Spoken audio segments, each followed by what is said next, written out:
Hey F1 fans! Okay, so I missed doing a video for Miami because we were on vacation, and then of course Imola got canceled due to all the flooding, but here we are in Monaco. Let's check out the changes.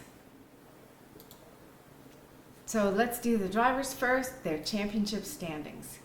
We've got, of course, the rankings, and here are their positions after Azerbaijan, and here are the positions now after Monaco, and of course everyone's points. So the first four drivers stay in the same positions. Max had a great start, started P1, held on to P1 at the start. He stayed out on his initial mediums for way too long, heroic really, in the hopes of there being a safety car or rain. But once on inters, there's a lot of struggles, just like everyone else. He bumps the walls, but keeps going anyway to finish in P1. Sergio, oh my God, what a disaster, right? He had to start at the back after crashing in Q1, and then he gets caught up in the messy start at the back and has to pit immediately. Once Max laps him later on, he lets Max pass and then follows him past Stroll. However, he hits his front, passing the next driver, and has to pit once again, falling way back. When he pits for interns, they soon after pit him again for full wets, probably to try it out and just see if it works better than the interns for Max, because the interns were sliding around for everybody. But he drives into the back of someone on the new wets. I think that was George Russell, which performed worse than the interns, or just as bad, seeing as he can't close the gap to even Albon on them. So switches back to interns and inters and finishes a disappointing race in P16. And then our other hero, Fernando Alonso, he got a great start, qualified P2, but so did Max. So they both stayed where they are. He thought at one point he felt a puncture on one of his wheels, but the team saw no problem. It was, I guess, just the car being difficult. They pitted Alonso from hard to medium when the rain was sort of threatening, while Max was still struggling on his mediums, and many others went to intermediates.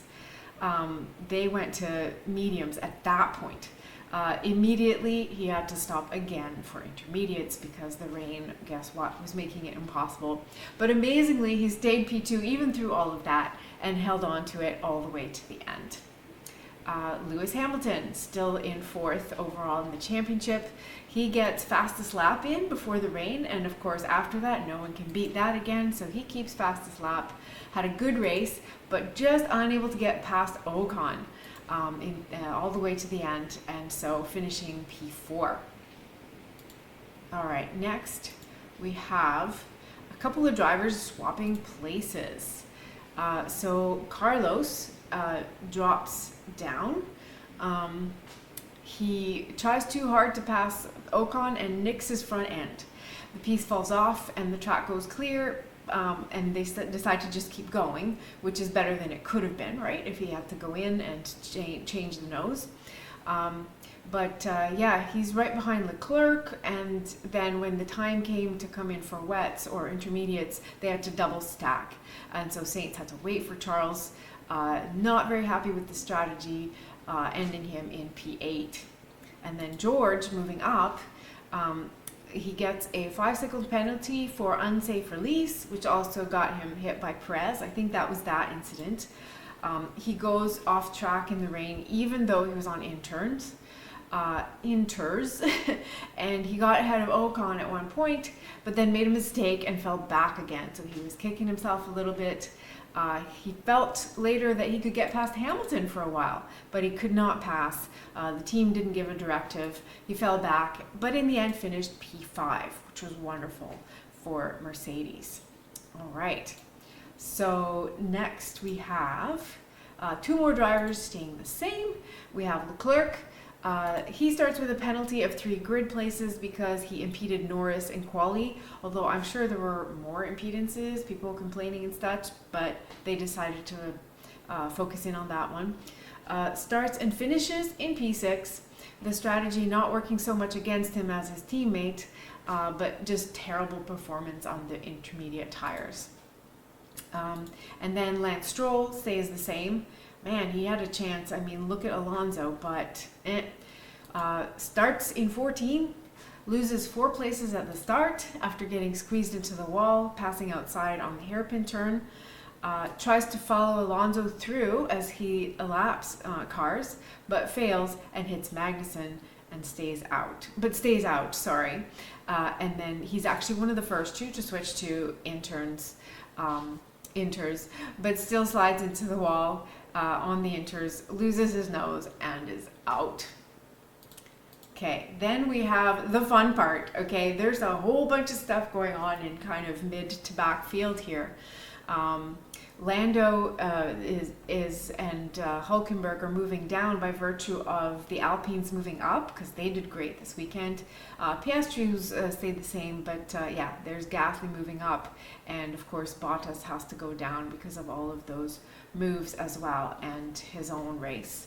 So let's unpick that. Lando, starting in 10th, made it to Q3.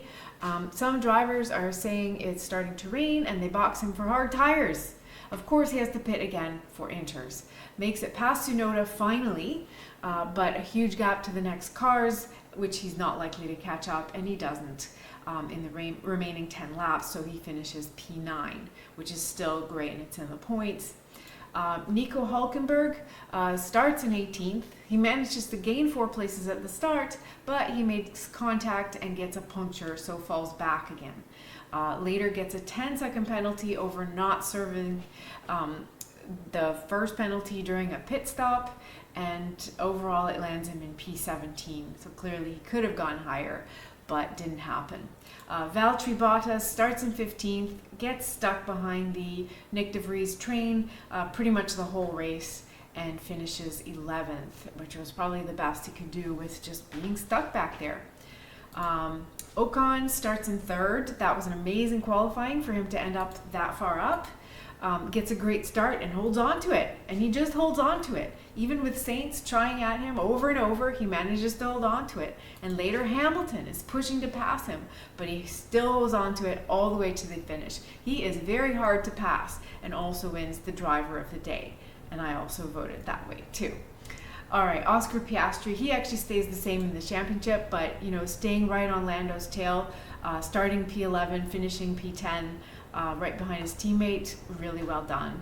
And finally, Pierre Gasly, a great but uneventful race. He just drove it well and consistently. He started in P7 and took home the P7. All right. And finally, the last 4 drivers also stay in the same places. Zhou Guanyu starts in 19th. Started on soft, strangely, which was very rare, but managed to finish in 13th after being stuck behind slower drivers, just like his teammate, for a long time. Yuki Tsunoda has been performing really well, but for him, while he led a train in 9th, started 9th, really struggled for pace, really frustrated with his brakes. He was like losing it on the radio as Norris was pushing him. Finally, both McLarens passed him, and shortly after, he goes off track and falls to 13th, ultimately ending up in P15. So not a happy camper, Yuki. Kevin, not a good race either, starts in 17th. He manages to make a pass against Sargent and leaves that particular train, but then others got past too after he passed. He was the last out on hard slicks and the first to be called in for full wets, but then crashed slightly on the way to the pit, makes it to the pit, but then goes off track on the first lap on his full wet tires and is out. So quite a disaster there. And Alex Albon, the medium tire really degraded fast at one point and lost him many spots before they pitted him for hards. Logan behind him held everyone up though and helped him get P14 in the end, because it could have been worse. And finally, the 2 drivers with no points. We've got Nick de Vries. He led a train for a long time. Bottas and everyone else behind not being able to get past him because it's Monaco. And his best finish so far, though, in P12. And Logan Sargent, still no points, starts in 16th, leads a train for a while. His medium tires degrade suddenly, fall off a cliff, and he gets passed by 4 cars almost in succession. Then he gets a 5-second penalty for speeding in the pit lane. Anyways, but he doesn't crash out, and he finishes P18. All right, so on to the teams. Okay. Let's do the Team Constructor Championships. The positions. We will be looking at Azerbaijan versus Monaco. Here they are as they stood at the end of Azerbaijan, and here they are now in Monaco. And the points. They're getting pretty high. All right, the first 4 teams are in the same place. We've got, point-wise, we've got Alfa Romeo and Ferrari really close now. They did not need Stroll to finish so low, so that gap has closed, and Ferrari is right there with Aston Martin. Mercedes is right there with Aston Martin, just neck and neck for second place. So we will see how this resolves. But yeah, Ferrari in 4th, they continue to struggle, and Red Bull in 1st, even though Sergio completely got 0 this weekend, just way ahead, just double the points of the next team. So I'm not worried for Red Bull. Okay, we have 2 teams that actually swap places. So McLaren, yeah, really struggling still, while Alpine had their best weekend ever, really. Nobody had mistakes and nobody had disasters. Ocon ended up on the podium. Gasly finished really well, so no surprise. Alpine moves up, and definitively they are no longer really close in points with McLaren. And finally, the last few are still in the same positions, although we don't have any more ties. They're kind of starting to drift from each other slowly. We got Haas leading the bunch, and then Alfa Romeo struggling. Alpha Tauri kind of expected to be one of the slower teams, not happy with their car, and Williams, although Albon often outdrives that car. All right, there you have it. All the moves for these last few weeks. Let me know in the comments what you like, what you don't like. Make it shorter, make it more detailed, whatever you think. And we'll see you in just a few days. I'll make a video after Spain.